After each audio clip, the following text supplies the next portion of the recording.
السلام علیکم دوستو، تو کیسے ہیں آپ لوگ؟ دوستو، دوسری جنگ عظیم کے بعد جب برطانیہ نے سوڈان ملک کو آزاد کیا تو جاتے جاتے دو ملکوں ساؤتھ سوڈان اور نارتھ سوڈان کو ایک ساتھ جوڑ دیا، جو کہ پہلے الگ الگ تھے۔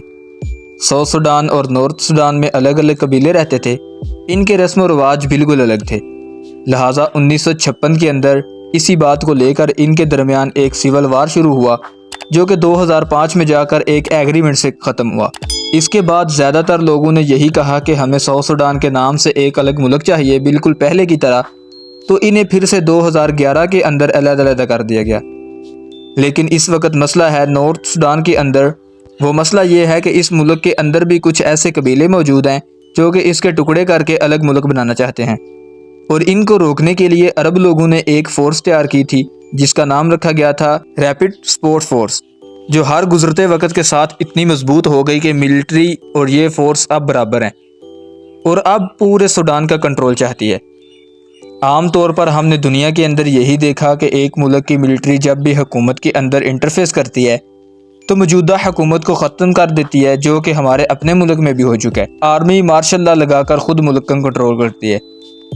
سوڈان کی صورتحال مارشل لا سے بھی تھوڑی مختلف ہے، وہ اس لیے کہ سوڈان کی فوج کے کمانڈر جنرل فاتح البرہان اور ان کے نائب یعنی ریپڈ فورس کے جنرل محمد حمدان دگالو نے مل کر 2021 کے اندر عمر البشیر کی 30 سالہ حکومت کا تختہ پلٹ دیا اور اقتدار پر خود قبضہ کر لیا، اور ان دونوں کے درمیان عہدوں کی تقسیم کچھ اس طرح سے ہوئی کہ عبد الفاتح ملک کے حکمران بنے اور دگالو ان کے نائب یعنی نائب صدر کے عہدے کے طور پر کام کرنے لگے۔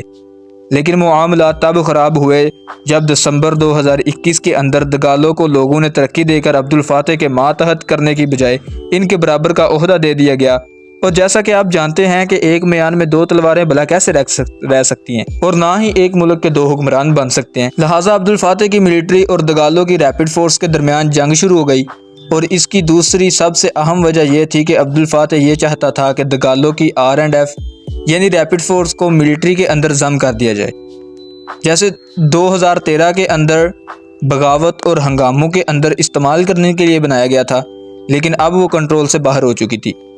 ان دونوں جنرلز کی آپسی کلیش کے اندر عوام بیچاری اب تک مر رہی ہے۔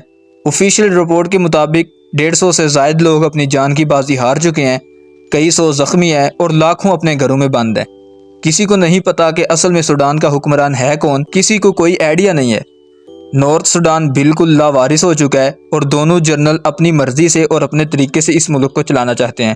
حالانکہ یہ دونوں سیاستدان نہیں ہیں، ان کو پولیٹکس کا کوئی ایکسپیرینس نہیں، لیکن دونوں کے اندر ایک چیز ہے جو سیم ہے، اور وہ ہے کہ دونوں اپنی اپنی دولت اور اپنے وسائل کو بچانا چاہتے ہیں، کیونکہ یہ دونوں ایک دوسرے سے بڑھ کر کرپٹ ہیں۔ دونوں طرف فورسز کے اندر جو لوگ مار رہے ہیں وہ کسی دوسرے ملک کے دشمن نہیں بلکہ خود ان کے سوڈانی بھائی اور مسلمان ہیں۔ ایئرپورٹ سے بہت ہی دکھی مناظر دیکھنے کو مل رہے ہیں کہ لوگ اپنی جان بچانے کے لیے پھنسے ہیں، زمین پر لیٹے ہیں کہ کوئی اندھی گولی آ کر ان کو ہلاک نہ کر دے۔ اس وقت یہ جو نقشہ آپ دیکھ رہے ہیں، ان کے اوپر جو ریڈ نشان ہے، ان علاقوں کے اندر لڑائی جاری ہے، اور ایئرپورٹ کے باہر ایسی آوازیں ہیں جیسے کوئی سونامی آ گئی ہو۔ گھروں کے باہر ملٹری ہیلی کاپٹر گشت کر رہے ہیں، لیکن یہ الگ بات ہے کہ کچھ لوگ انہیں بھی انجوائے کر رہے ہیں جیسے بغیر کمرشل کے مووی ہو۔ لیکن بیچارے کریں بھی تو کیا کریں؟ نارتھ سوڈان کے آبادی تقریباً 1 کروڑ کے قریب ہے، لیکن صرف 2 لوگوں کی آنا پرستی نے اس ملک کو تباہ و برباد کر دیا، اور پوری 1 کروڑ عوام اور پوری مسلم دنیا کو یہ پتہ ہے کہ دونوں ہی کرپٹ ہیں۔ اب اس کے اندر میں آپ سے یہ سوال کرتا ہوں کہ یوکرین کے حالات جب خراب ہوئے تو پوری دنیا کا شور و غل ہمیں سنائی دیا، لیکن سوڈان کے معاملے میں جو کہ ایک مسلم ملک ہے، افریقن یونین کہاں ہے، عرب لیگ کہاں پر ہے، یونائٹڈ نیشن کہاں پر ہے، یہ سب انسانی حقوق کے علم بردار کہاں ہیں؟ اب خاموش کیوں ہیں؟